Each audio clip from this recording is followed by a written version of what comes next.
Bonjour à tous. Dans cette vidéo, nous allons nous intéresser à la balance énergétique et aux nutriments que nous absorbons via l'alimentation. Après avoir visionné cette capsule, vous serez capable de définir ce qu'est la balance énergétique et quels sont les troubles associés à son déséquilibre, de définir les trois grandes familles de nutriments en donnant des exemples d'aliments qui les contiennent, et puis d'indiquer la répartition de chaque famille de nutriments à prendre à chaque repas. Alors commençons avec la balance énergétique.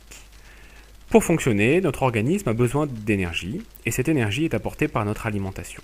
Alors on mesure cette énergie en calories, et comme on les compte par milliers, on va parler de kilocalories, c'est-à-dire 1000 calories, que l'on note ainsi. Alors par abus de langage, par contre, on utilise souvent le terme de calories au lieu de kilocalories.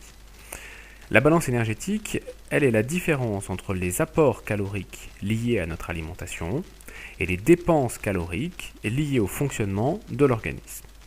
Les besoins énergétiques journaliers, les dépenses liées à notre corps, sont la somme de deux éléments. D'un côté, le métabolisme basal, qui correspond aux dépenses énergétiques au repos, c'est-à-dire l'énergie minimale pour nos fonctions vitales, comme les battements de notre cœur ou la respiration. Et à côté de ce métabolisme de base, il faut ajouter les dépenses énergétiques qui sont liées à l'activité physique et qui correspond à l'énergie nécessaire pour toutes les activités en plus du repos, comme marcher, faire du sport ou même monter des escaliers. Et c'est la somme de ces deux éléments qui correspond à nos dépenses énergétiques journalières. Les apports énergétiques, eux, sont liés à notre alimentation et sont donc apportés par les aliments. Donc les aliments nous fournissent des calories à travers trois types de nutriments, les protéines, les lipides et les glucides.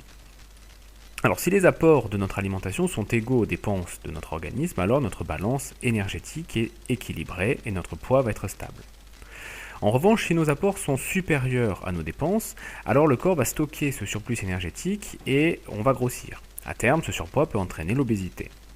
A l'inverse, si nos dépenses sont supérieures à nos apports, alors on va maigrir et à terme, cela va entraîner la maigreur et la dénutrition. Alors du coup, pour agir sur sa balance énergétique et donc sur son poids, il y a deux leviers complémentaires.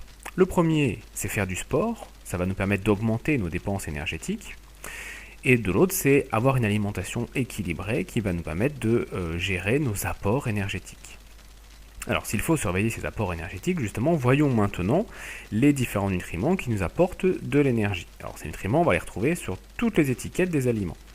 D'abord, on a les protéines. Ces nutriments sont des nutriments bâtisseurs car ils sont nécessaires à la fabrication de nos constituants. C'est grâce aux protéines que notre corps va se bâtir. Alors elles sont essentielles car notre corps ne sait pas les fabriquer et elles doivent donc être apportées par l'alimentation.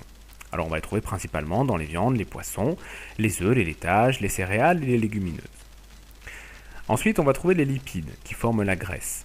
Alors ces nutriments sont aussi des nutriments bâtisseurs mais ce sont également des nutriments énergétiques. Alors ça signifie que d'une part ils sont essentiels pour l'organisme, c'est pour ça qu'on dit qu'ils sont bâtisseurs, ils vont constituer par exemple les membranes de nos cellules, mais ils sont également une source d'énergie importante pour le fonctionnement de notre organisme. Donc il ne faut pas bannir les lipides de notre alimentation, mais veiller au contraire d'avoir un apport suffisant et surtout de qualité. Alors on trouve de bons lipides dans les poissons gras, certaines huiles végétales, les avocats ou encore les noix. Enfin les glucides, qui forment les sucres. Alors les glucides sont des nutriments énergétiques et sont la principale source d'énergie de notre organisme. Mais comme ce ne sont pas des nutriments bâtisseurs, ce ne sont pas des nutriments qui sont essentiels pour notre organisme.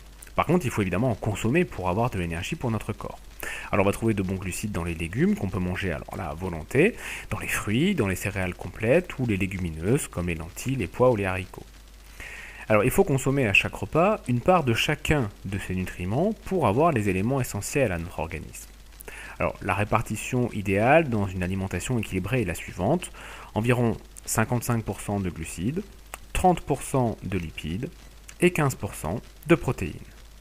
En conclusion, pour avoir une balance énergétique équilibrée, il faut donc veiller à avoir un apport calorique suffisant par notre alimentation, mais qui ne dépasse pas nos besoins énergétiques quotidiens liés à notre activité physique.